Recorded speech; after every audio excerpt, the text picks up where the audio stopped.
अस्सलाम वालेकुम viewers, welcome to name centre. आज का नाम है रिमशा। रिमशा नाम की इंग्लिश में स्पेलिंग RIMSHA। रिमशा नाम का शुमार लड़कियों के नामों में होता है। रिमशा नाम की इब्तदाई तारीख अरबी ज़ुबान से निकलती है।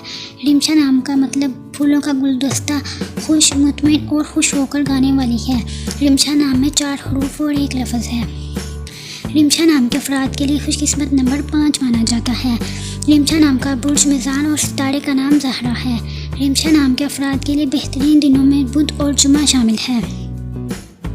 रिमशा नाम के अफराद के लिए बेहतरीन रंगों में सब्ज़, पीला, हल्का सब्ज़ और खुबानी के रंग जैसा शामिल है, जबकि बेहतरीन फूलों में सफ़ेद और सुर्ख रंग के फूल शामिल हैं। रिमशा नाम के अफराद के लिए बेहतरीन पत्थरों में नीलम शामिल है।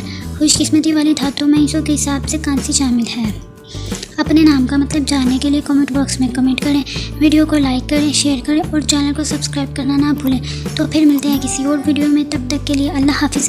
Thanks for watching.